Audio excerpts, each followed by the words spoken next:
As pessoas ao longo da vida, elas vão acumulando dívida. Dívida é um problema multifatorial. E isso quer dizer que nós nunca vamos chegar a uma resposta simples para esse problema complexo. Essa busca é uma busca completamente míope. Por quê? Essa busca vai fazer com que muitas vezes tu te iluda com promessas que estão fazendo para você, achando que, nossa, agora sim eu resolvi minha vida, entendi o porquê que eu faço isso e tal. E aí, no final das contas, tu só gasta mais dinheiro e não resolve o teu problema. Eu percebo que cada vez mais, nós estamos vivendo um mundo em que nós buscamos soluções fáceis. E isso não é novo. Eu estou consumindo para além das minhas próprias condições no cartão de crédito. Quando você passa seu cartão para fazer as aquisições que você faz, quais são os primeiros pensamentos que passam na sua cabeça? Eu trabalho numa instituição financeira, então por isso eu não posso sujar meu nome. Tu percebe aqui que existe uma motivação extrínseca e não intrínseca? O comportamento ele não é linear. O comportamento ele muda, mas no meio dessa mudança e dessa evolução podem existir falhas ali no meio do caminho. Quando nós olhamos só para o número, eu não sei como sair disso, tu tá esquecendo do que te trouxe para isso. E o comportamento que tu tem que corrigir é o que te trouxe para isso. O que aconteceu que tu fez vários consignados? Então, para começar a ganhar consciência nesse sentido, o que eu te sugiro? É bonito. Como resolver problemas complexos com respostas simples? Que é isso, Jéssica? Bom, quem acompanhou, nós estivemos numa imersão de planejamento financeiro comportamental nos dias 10 e 11 de janeiro. E, obviamente, eu não consegui atender as dúvidas de todo mundo, porque tínhamos 500 pessoas ao vivo praticamente e fica impossível, inviável responder as dúvidas de todo mundo. Começando, como que eu poderia atender algumas dúvidas mais, para além do que foi respondido lá? E aí eu disse pro pessoal, olha pessoal, vou gravar um podcast respondendo as dúvidas de vocês com os casos de vocês. E aí, cá estamos nós no episódio número 210 do podcast Mais que Finanças, podcast que nós falamos muito mais do que números, falamos de comportamento financeiro, para responder um pouquinho mais dessas dúvidas e vocês já vão entender o porquê que eu disse que buscar, querer respostas simples para perguntas complexas, no final das contas não será o caminho. E aí a gente vai falar um pouquinho sobre isso. Quem está chegando pela primeira vez, sinta-se muito à vontade, a casa é sua. Esse é um podcast um pouquinho diferente, normalmente eu trago artigos para que nós possamos discutir um determinado assunto, inclusive o de terça-feira ficou muito bom, te convido a assistir, mas hoje eu vou fazer um episódio diferente justamente para tentar atender aí as dúvidas de mais pessoas que eu não consegui atender durante a imersão. E aí, iniciando para falar, eu tô falando baixo, e se você está achando que tá baixo, aumente seu som. Eu não vou aumentar minha voz, porque eu ainda não me recuperei 100% do final de semana inteiro falando, e a minha garganta ela ainda está gritando. Então, nós temos que ir fazendo algumas adequações, e uma das adequações é no tom da minha voz. Então, eu preciso falar um pouquinho mais baixo para que eu consiga gravar o episódio inteiro. Então, se tu tá achando muito baixinho, aumenta um pouquinho mais aí o som do teu computador. Vou também pedir pro pessoal aqui na hora de editar, tentar aumentar um pouquinho o volume. Enfim, sem mais delongas, começando com esse nivelamento de expectativas. Eu percebo que cada vez mais, nós estamos vivendo um mundo em que nós buscamos soluções fáceis. E isso não é novo, no sentido da evolução do ser humano. Nós, como seres humanos, somos pessoas que tendemos a buscar respostas rápidas. Isso nos ajudou a sobreviver ao longo da nossa existência.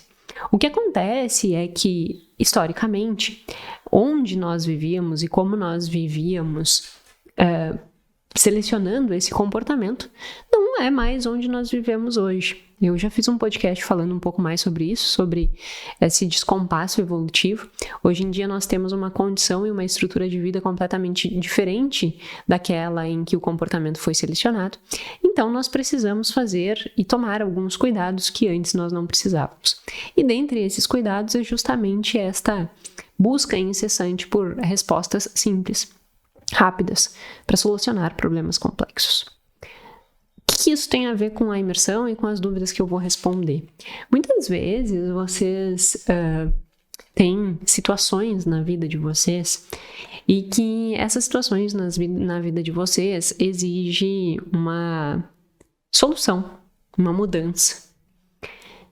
E esses problemas, eles vão gerando desconforto. Então, é um desconforto interno, aquela sensação de que muitas vezes eu não dou conta, aquela sensação de que eu começo e não consigo avançar, de que eu começo e depois eu caio. Eu falei um pouquinho sobre isso no último episódio.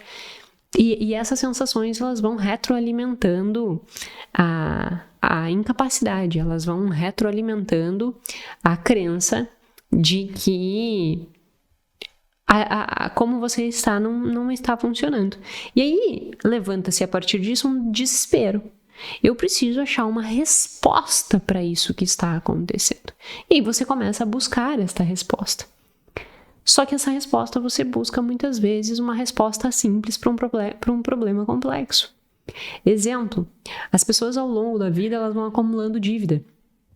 Dívida é um problema multifatorial. Nós temos que entender vários aspectos para entender o que te levou à dívida.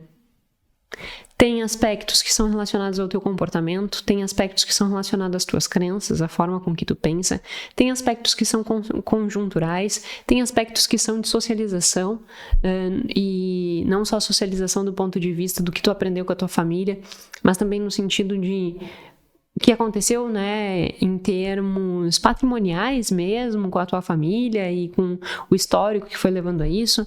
Pode ser que seja um fator completamente aleatório e tempo, né, deu uma tempestade, tu perdeu a tua empresa, enfim, e pode ser tudo isso junto.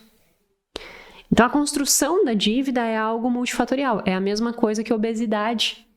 Eu acho que é um bom exemplo. Obesidade, muitas vezes a pessoa diz, a pessoa come demais.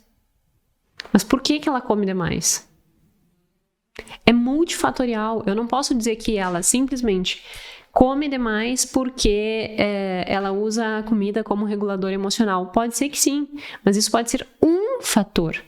Pode ser que tenha desregulação hormonal, pode ser que tenha alguma outra crença envolvida, pode ser que existam inúmeros outros fatores que façam com que essa pessoa ela tenha uma alimentação não adequada e que ela venha a ganhar peso e chegar a uma obesidade. Então, a obesidade é multifatorial, desde biológico até em termos psicológicos, não sei, ambientais, genético.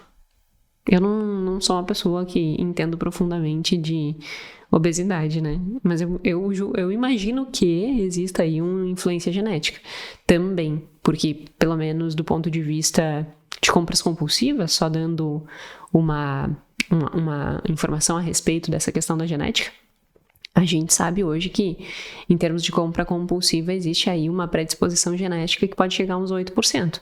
Não é nada, mas já é 8%. Então, existe uma predisposição genética. Então, tudo isso faz com que a gente entenda que comportamento financeiro, assim como a obesidade, são multifatoriais. E isso quer dizer que nós nunca vamos chegar a uma resposta simples para esse problema complexo. Nós nunca vamos conseguir descobrir por completo a causa disso, né? E eu estou dizendo isso justamente por essa busca incessante de respostas simples, rápidas e que resolvam o teu problema. E essa busca é uma busca completamente míope.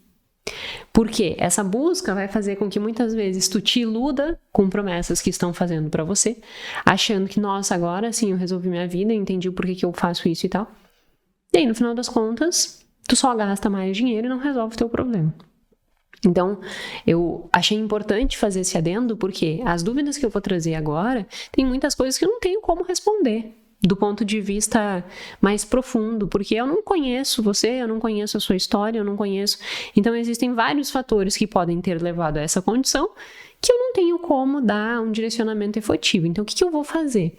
Eu vou fazer perguntas, as quais você pode gerar reflexões que por vezes possam te levar a ter algum tipo de resposta, mas que também não é uma resposta completa, porque como eu estava dizendo, a gente nunca vai conseguir ter acesso a todas as variáveis as quais influenciam o nosso comportamento e as situações em que nós estamos hoje. Feito este adendo, eu vou lendo as perguntas e vamos debatendo. Primeira pergunta, eu não coloquei em ordem, eu destaquei algumas para eu ler, as quais eu julgava que nós poderíamos ter aqui um debate interessante. E aí, quem for aí prestigiado, né, tendo a sua resposta, a sua pergunta respondida, eu fico feliz. Aos que não têm, sinto muito, infelizmente a gente não consegue responder a todos, né? Então eu fiz aqui um resumo, não significa que existam perguntas melhores ou piores, é só porque a demanda, como na imersão já era grande, aqui também foi grande, e eu agradeço também a confiança de vocês de terem relatado as suas dúvidas no formulário. Vou começar com uma que diz assim, ó, eu tenho 230 mil de dívidas em consignados. Quero saber se vale a pena fazer reserva de emergência de 6 meses, já que sou funcionária do Estado e não corro o risco de ser demitida. Só seria se cometesse um crime e fosse provado. E coloca uns sorrisinhos. Ganho 4.400, mas sem o consignado poderia chegar a 8.000 líquido. Primeira coisa que nós temos que entender é qual é o seu traço de personalidade, né? Como que você vê essa situação do ponto de vista psicológico? Porque do ponto de vista matemático, faz mais sentido você ter uma reserva pequena, caso aconteça algum imprevisto, para além dos teus gastos mensais. Então, é interessante que tu estava dizendo ali, né, que tu ganha 4.400 líquido.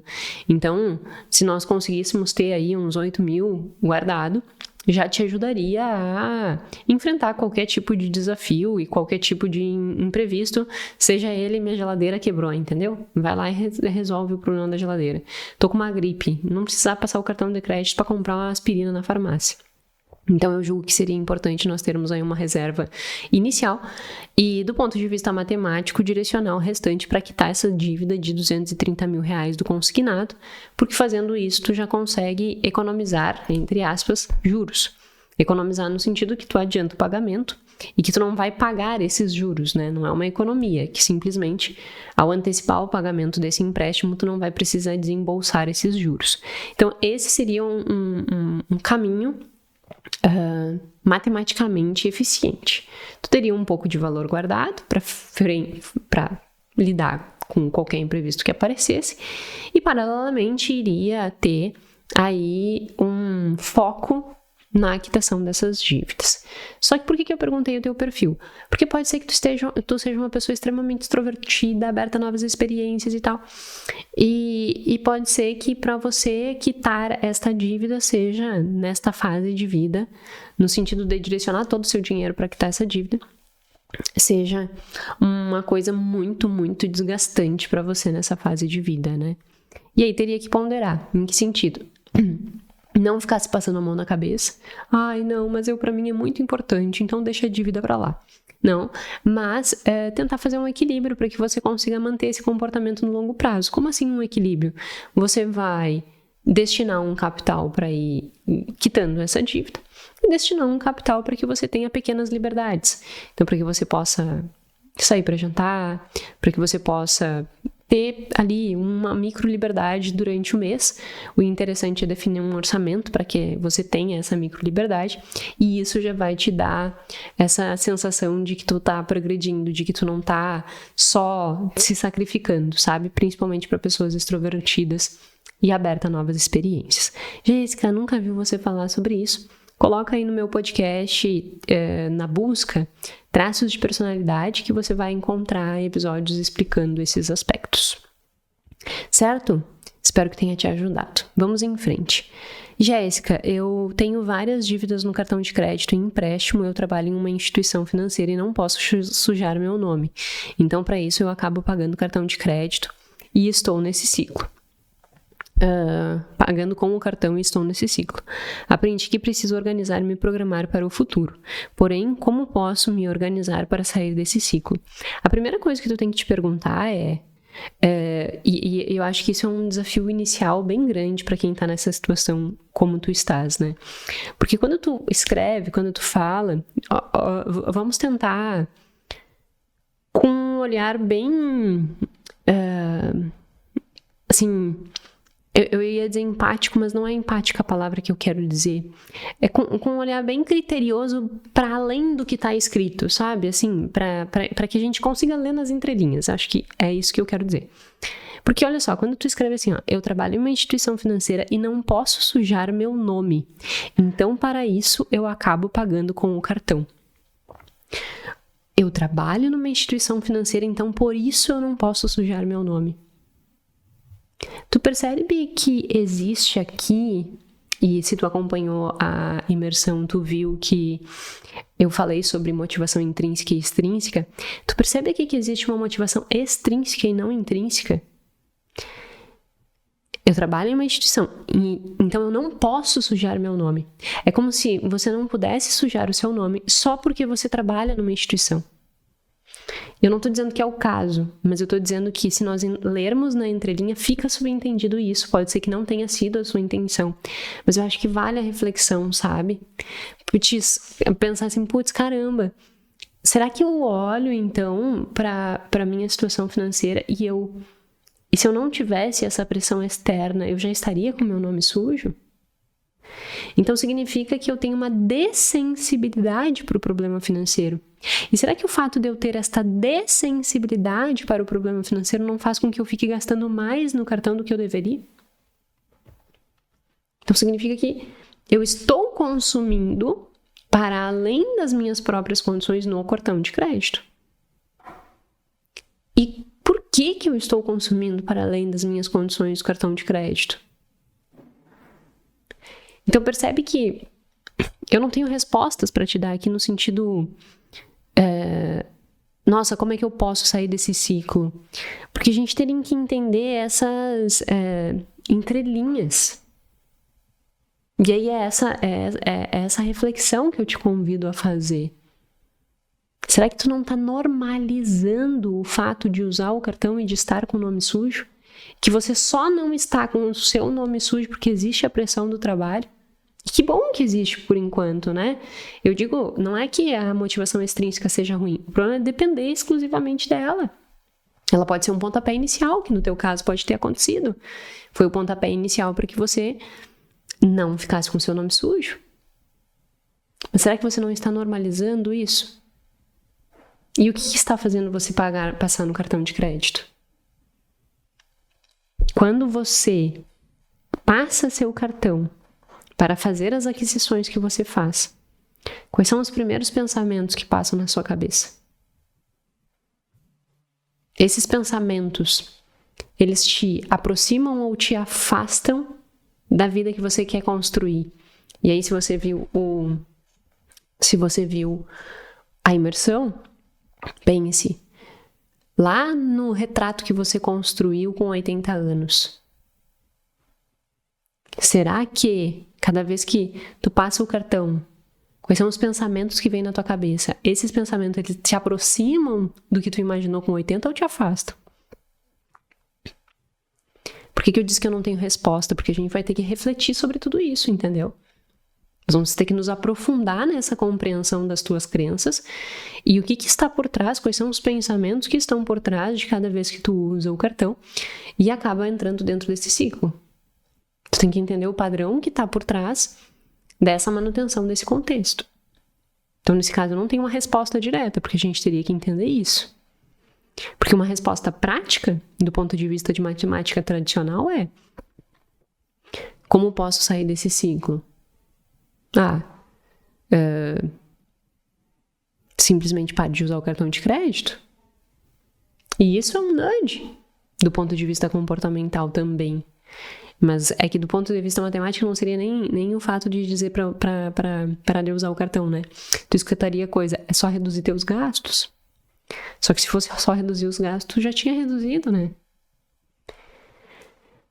Como um nudge, que eu estava falando sobre o cartão, é sim um nudge, uma estratégia de arquitetura de escolha, nós limitarmos o acesso às coisas que facilitam o comportamento disfuncional.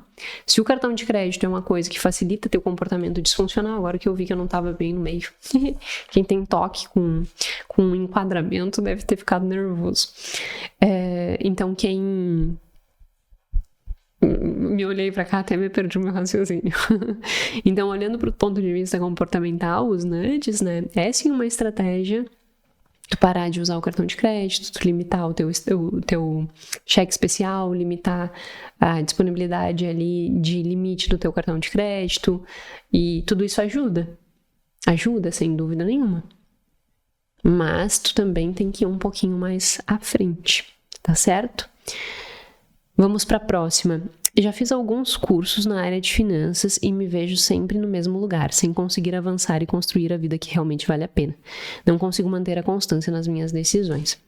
É muito próximo do que eu estava falando antes. Constância é que, quando eu leio essa pergunta, eu percebo uma ilusão de que a vida seria linear. Em que sentido? Depois que eu implemento um comportamento, a partir daquilo, aquilo ali está estabelecido e eu não tenho risco nenhum de cometer nenhum tipo de deslize, de falha ou qualquer coisa nesse sentido. E não é assim que funciona. Como assim, Jéssica, não é assim que funciona? Quando eu penso na vida acontecendo, eu vou dar um exemplo. Eu faço exercício físico há bastante tempo e eu me mudei. Mudei a minha rotina, mudei o lugar que eu moro, mudei as coisas, né, no dia a dia ali que eu fazia um pouco. Resultado, fiquei um mês meio treinando sem treinar, sabe? Indo uma vez por semana na academia, sem uma rotina de treinos. Aí tu vai pensar assim, caramba, mas a rotina já estava estabelecida. O hábito já estava estabelecido. Então não deveria ter esse tipo de coisa. E tem. O que eu quero dizer com isso é que o comportamento ele não é linear. O comportamento ele muda, mas no meio dessa mudança e dessa evolução, podem existir falhas ali no meio do caminho. Então, quando a gente diz assim, como ser consistente, eu tenho que ter cuidado para que a busca dessas consistências não esteja vinculada com uma ilusão de constância perfeita. Ela não vai acontecer. O que nós temos que ter é coragem de, quando falharmos, recomeçarmos. E recomeçarmos da melhor forma possível, tentando estruturar um ambiente que nos direcione para um bom processo de tomada de decisão. Então, o que eu fiz? Fui lá, contratei uma personal. Óbvio que tem coisas que por vezes não estão acessíveis, né? No meu exemplo, personal é um troço caro. E que hoje eu tenho condições, que se eu fosse fazer lá atrás, eu ia ter que achar outra forma de fazer, porque eu não ia ter dinheiro para pagar. Então, me facilita, é aquela coisa, o dinheiro, ele também é um facilitador. E nesse quesito, me facilita, porque eu faço um compromisso com a personal e aí eu tenho que ir lá. E aí eu vou recomeçar. Então, o que eu quero dizer com isso é que tu precisa entender que esses altos e baixos, em algum momento, eles vão acontecer, porque a vida, ela muda. E a única certeza que nós temos na vida é que nós teremos que nos despedir de alguns momentos, sempre, seja ele bom ou ruim. Você está num momento muito bom da sua vida. Aproveite, porque em algum momento tu vai ter de despedir dele. Falei isso, não lembro se foi na imersão ou se foi em algum podcast. Nossa, eu amava a época do colégio. Tu precisou ter despedido dela. Nossa, eu tive filhos e a melhor fase foi quando eles eram bebê. Tu te despediu dessa fase. Nossa, eu vivi uma vida muito triste e perdi a minha mãe. Tu te despediu dessa fase. Essa fase pode ser que tenha gerado muito sofrimento que já passou. Todas as fases da nossa vida, em algum momento nós teremos que nos despedir delas. Então, nós temos que entender que este movimento da vida acontecendo, ele nunca vai ser linear. Mas, Jéssica, ainda assim, como eu posso ter constância? A constância, ela deve ser organizada a partir de mudanças intrapsíquicas e ambientais. E aí a gente trabalha autocontrole para ter consistência. Então eu defino qual é o meu objetivo, eu entendo como que eu penso a respeito, quais são os gatilhos inclusive do meu pensamento, das minhas crenças que fazem com que eu venha a falhar. Eu entendo no meu ambiente o que eu preciso selecionar melhor e preciso modificar de ambiente para que eu também não tenha gatilhos que me levem para o desvio da rota. E aí, organizando essas coisas, eu vou me mantendo mais consistente. Mas isso não quer dizer que em algum momento não possa existir falhas. Uma forma, né, de se aprofundar nesses quesitos de autocontrole é o TAF. O TAF é o treinamento de autocontrole financeiro, que é um curso curto que eu fiz. Nem tão curto, porque no final das contas tem uma aplicação guiada de 8 semanas que vai te ajudando a conduzir essas coisas, vai conduzindo tanto os teus pensamentos para ti mudando, quanto o teu ambiente, cheio de exercícios para que tu possa ir implementando. Mas entenda, não vai ser linear, tá? Então, é um ponto importante de a gente entender. Como lidar com os pais idosos que não estão dispostos a mudar seu comportamento financeiro sem nos prejudicar financeiramente e sem tirar a autonomia dele? Aí ela segue. Meu principal desafio no momento é a minha família. Meu pai é idoso, tem 82 anos e não está disposto a mudar, na verdade, nunca esteve. Ele tem o hábito de contratar empréstimos consignados porque gosta de ficar com os montantes e ir gastando aos poucos. Como recebe um salário mínimo, tem um empréstimo consignado de 460, sobra pouco mais de R$1.000 mensais. Depois ela segue falando, né? Eu tento organizar as finanças dele e da minha mãe, sem tirar a autonomia deles, mas é bem difícil. Eu sei que vai parecer extremamente egoísta da minha parte, mas eu vou fazer com que tu reflita sobre isso. Eles gerarem algum problema para eles neste momento te afeta? Por que eu pergunto isso? O teu pai tem 82 anos. Tu não vai mudar ele. E se ele não tá disposto a mudar, tu não vai mudar ele. Então curte o teu pai. Fica com ele. Aproveita o tempo que tu tem com ele. Nós temos que ser extremamente sinceros. Com 82 anos, o tempo de estar junto já é pequeno. Não fica entrando em embate, não fica discutindo, porque não vai mudar ele. Cuida da tua vida. E quando estiver com ele, aproveita em estar com ele, com a tua mãe. Come, se diverte, brinca, conversa, mas não queira mudar ele. Tu não tem essa capacidade. E nem deve ter esse objetivo. Eles são assim há 80 anos.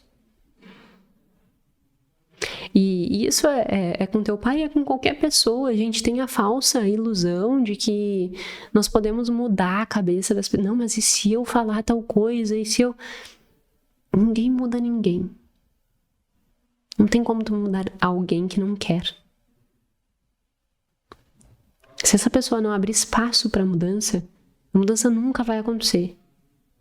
Só que se tu seguir insistindo nisso, a única coisa que vai acontecer é tu te estressar, te irritar, sair de lá indignada e ainda brigar com eles.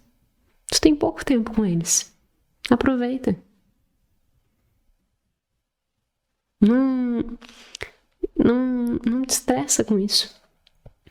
Agora, não, Jéssica, me compromete, é no meu nome, por exemplo. Aí eu limitaria e simplesmente tiraria qualquer possibilidade de alguma coisa no meu nome. Não sei se é o caso, entendeu? E seguiria a vida pra frente. Sem muitas... que realmente não vai acontecer. Próximo. O meu problema é lidar com a impulsividade ou comprar coisas que quero, mas nem sempre necessárias. Aqui já temos uma boa evolução. Olha só. Tu já tá percebendo que muitas vezes tu quer, só que elas não são necessárias. Isso já é uma percepção positiva. Tu já tá chegando a um nível de consciência interessante. Então, é o que eu estava dizendo antes. Ninguém muda quem não quer mudar. você já está percebendo onde existe o teu erro, e isso já é um primeiro passo para a mudança. Nós não mudamos aquilo que nós não vemos. Se você já está vendo o seu erro, já é um primeiro passo para a mudança. E aí, isso eu até reitero a resposta que eu dei na anterior. Se o teu pai, no caso da outra pessoa, não vê o erro, não tem como mudar. Ele não vê o erro. Se não vê, não existe mudança. Nesse caso aqui, já existe uma visão de que existe um erro, e isso já é um passo significativo para a mudança. Então, o meu problema é lidar com impulsividade em comprar coisas que quero, mas nem sempre são necessárias. Eu quero, mas nem sempre necessárias. Eu quero, eu posso, como se fossem justificativas, né? E quando necessárias, não consigo comprar uma só, comprar várias iguais, bem como pulei um pedaço. Bem como a falta de objetivos que entender ser possível de alcançar, e visão de longo prazo, imediatismo. Entendi que sou tipo AA, alcoolista, que não pode dar o primeiro gole. Eu não posso fazer a primeira compra, nem ter dinheiro à disposição que gasto com besteira mesmo, tendo que honrar compromissos no próximo mês, Eu não sei como criar barreiras para não ter acesso ao dinheiro, mas que em caso de necessidade eu possa resgatar. Deixar na poupança resolve por um tempo enquanto eu esqueço que ele está lá, mas se eu lembro, eu gasto. O teu retrato, a gente tem que pensar, primeiro assim, a gente tem que pensar em que nível está essa impulsividade, tá? Porque se essa impulsividade tá a ponto de que você 24 horas fica pensando em compra, então você fica pensando assim, nossa, eu preciso comprar tal coisa, nossa, eu preciso olhar o aplicativo, e tu tá fazendo alguma coisa, e tu tá com aquela ânsia de pegar o aplicativo, tu tá com aquela ânsia de comprar alguma coisa, e isso é persistente, tem uma frequência alta, tem uma intensidade alta no teu dia a dia, há a possibilidade, diante do teu relato, que exista além da impulsividade, pode ser que exista aí um comportamento de compulsão. Nesse caso, existindo compulsão, é importante buscar um psicólogo, de preferência um psicólogo que trabalhe em terapia cognitiva comportamental, para que nós possamos tratar este vício. Compras compulsivas dentro do DSM, do diretório, fiquei com o diretório na cabeça, o Manual Estatístico Diagnóstico, que é o DCM, ele não consta compras compulsivas como um vício comportamental, diferente de jogos, apostas online, que já é caracterizado um vício comportamental. Então, compra não é ainda caracterizado um vício comportamental, mas nós entendemos, a partir de todas as evidências que nós temos, que sim, há uma alteração no nosso sistema de recompensa que traz indícios de que compras compulsivas têm o mesmo caminho neural de que um vício. Então, entende-se, né, nesta perspectiva, que nós precisamos de um tratamento psicológico que melhore esta condição, que trate esta condição. Então, o que eu sugiro é que, se você está neste ponto, busque auxílio de uma psicóloga, um psicólogo que trabalhe na área de terapia cognitiva comportamental, é o que nós temos de evidência de eficácia. Não fica procurando respostas milagrosas em tratamentos alternativos. Todos os estudos que foram feitos para tratamento de compra compulsiva, o que tem eficácia é a aplicação da TCC, seja ela individual ou em grupo. Então é isso que nós temos hoje de evidência que funciona. Por que eu estou dizendo para não ficar buscando tratamento alternativo? Porque por vezes a gente fica gastando um monte de tempo, dinheiro e energia buscando tratamento alternativo. E no final das contas a gente, depois de um ano, se dá conta que nós estamos no mesmo lugar do que nós estivemos há um ano passado. Então, nós temos que buscar o que funciona. O que funciona? Terapia cognitiva comportamental. E aí, claro, né, funciona aquela que é bem aplicada, então nós temos que cuidar o profissional que nós vamos buscar, o embasamento que ele tem, se ele é pautado em PBE, prática baseada em evidência, que vai te dar subsídios para que você tenha uma condução do seu caso muito bem estabelecida. Dito isso, respira, não pira, que nada tá perdido, tá? Isso sim tem tratamento, isso sim melhora, mas a condução de um psicólogo nesses casos é a melhor forma.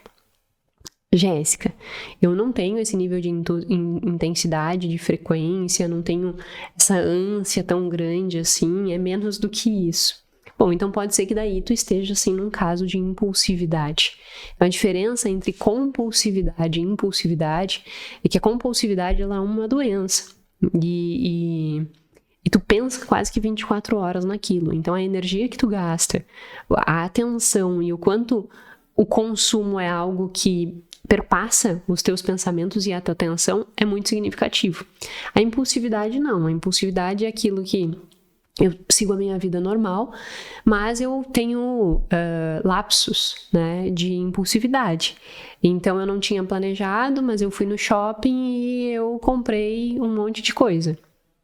Isso é impulsividade, que é diferente de compulsividade, certo? Então, feita essa distinção, se o caso for impulsividade, você já está num caminho bem interessante, você já tem um nível de consciência. O próximo passo é você entender quais são os teus objetivos, o que efetivamente é prioridade para ti nesse momento. Então, construir valores, definir objetivos e definir metas e criar essas hierarquias dessas metas, fazer as projeções que nós aprendemos lá dentro da imersão e a partir disso ir construindo os nudges, que são as arquiteturas de escolha.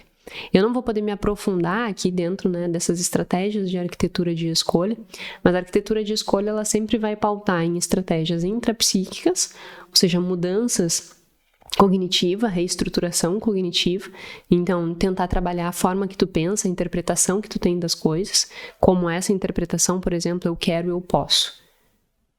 Tá, da onde vem esse pensamento, eu quero, eu posso? Que emoção ele desperta? Que comportamento ele está levando? Esse pensamento, ele é válido? Quais são as consequências? Qual seria um pensamento alternativo?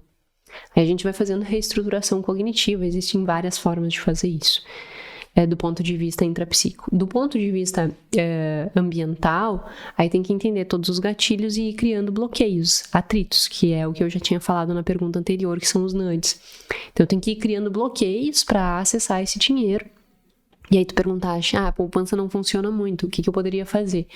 Uma coisa legal que tu pode fazer já de antemão é criar uma conta investimentos e tirar esse dinheiro da tua conta movimento. E essa conta investimentos tu não ter no teu telefone. Então tu só ter acesso nela via web, via computador.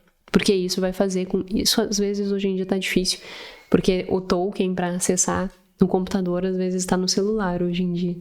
Mas é uma forma que a gente poderia inibir o acesso a esse dinheiro quando tu tá no lapso da impulsividade, e aí quando tu tiver acesso ao computador e que tu for baixar aquele dinheiro, tu já teve tempo hábil para colocar o pezinho no chão, relaxar, pensar direito e saber que aquilo ali não seria o caminho.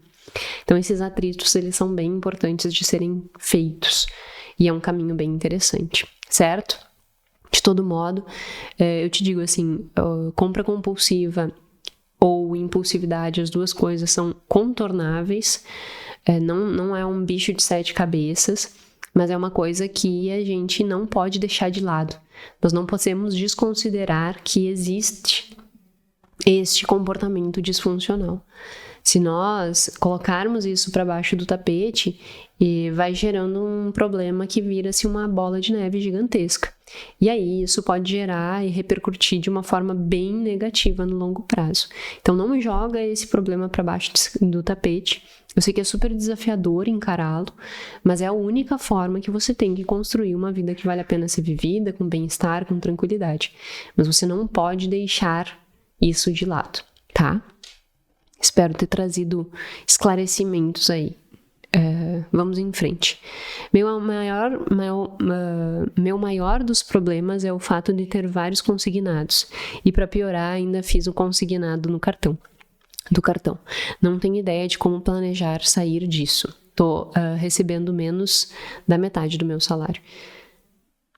Eu já dei essa resposta várias vezes e eu reforço ela.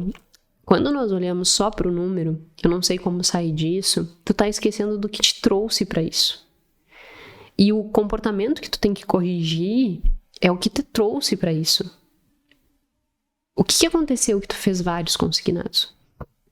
Então, para começar a ganhar consciência nesse sentido, o que eu te sugiro? É doído.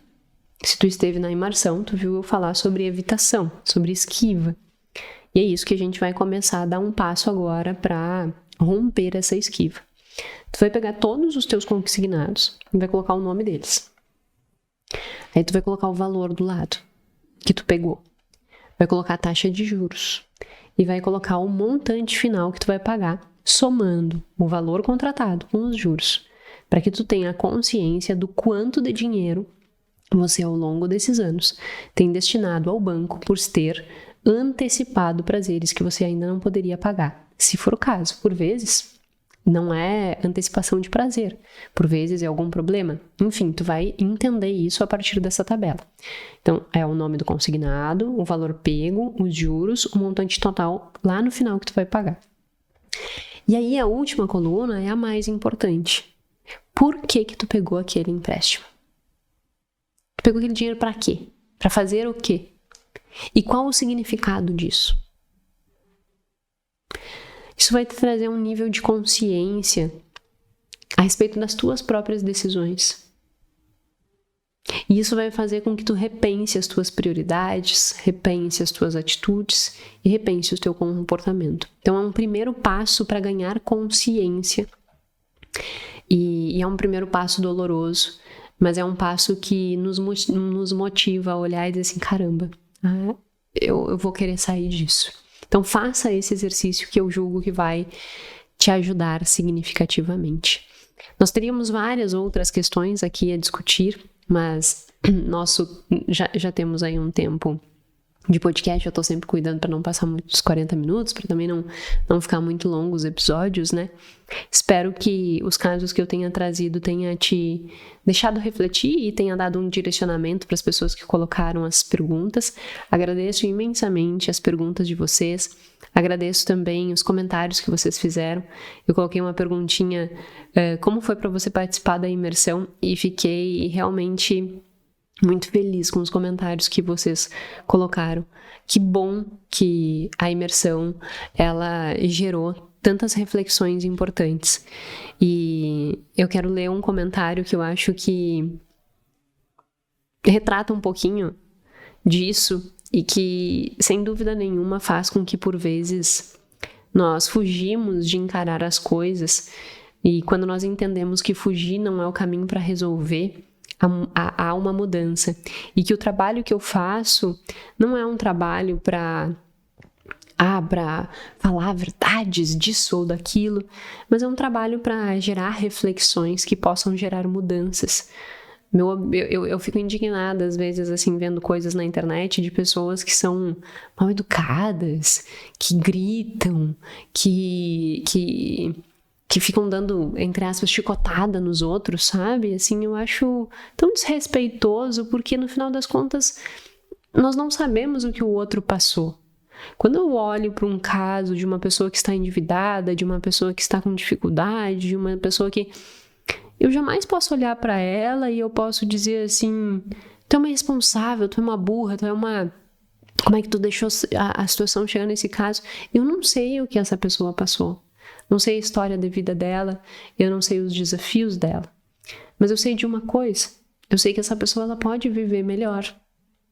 Eu sei que essa pessoa ela pode dar a volta por cima.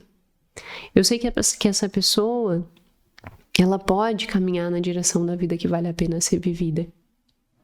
Só que para isso ela vai precisar encarar alguns medos, alguns anseios, se olhar no espelho e ter coragem de assumir as suas próprias vulnerabilidades. Então eu vejo o meu papel muito assim. Eu não tô aqui para julgar ninguém, eu não tô aqui para botar o dedo na cara de ninguém, acho isso horrível. Eu tô aqui como professora para fazer com que, inclusive, os nossos pensamentos, eles possam alcançar algum nível mais crítico. Não só sobre a sociedade como um todo, mas sobre nós mesmos, principalmente. E aí esse comentário retrata muito disso. Ele diz assim, a pergunta é, né? Como foi participar da imersão? E ele coloca desconfortável. E é isso que o teu conteúdo e trabalho tem de incrível e desafiador. Incomoda a ponto de nos fazer querer genuinamente mudar o comportamento. Que legal. Caramba. Eu li isso e eu fiquei... atingi meu objetivo. Nenhum aluno, nenhum telespectador que fica aqui no podcast pode sair daqui da mesma forma que entrou, senão perdeu seu tempo. Quando eu leio isso e vejo teu conteúdo é desafiador, é desconfortável, e é isso que torna ele bom. E é isso que faz com que a gente genuinamente queira mudar de comportamento. Que bom, fico feliz. Atingi o meu objetivo. Que o meu conteúdo para ti seja isso, seja desconfortável, mas que seja um estímulo para que genuinamente você queira mudar o teu comportamento para caminhar na direção da vida que vale a pena ser vivida. Agradeço a confiança de vocês em retratarem os casos de vocês. Nós não conseguimos atender a todos, mas espero que os exemplos que eu tenha trazido sirvam também, né, para os demais. Obrigada também pelos comentários de vocês e seguimos. 2026 está só começando. Que nós tenhamos um belo ano de transformação e, como eu disse, aos meus novos ETs que chegaram, meu muito obrigada. Aos demais que têm interesse em participar da formação, ela será reaberta no segundo semestre de 2026. Por hora, o que temos é o Fim do Ciclo da Escassez, que é um curso bem interessante, focado em romper o ciclo da escassez, e o TAF, que é o treinamento de autocontrole. Tá certo? Obrigada, espero que tenha sido relevante para vocês, assim como foi para mim. Meu muito obrigada e até a semana que vem.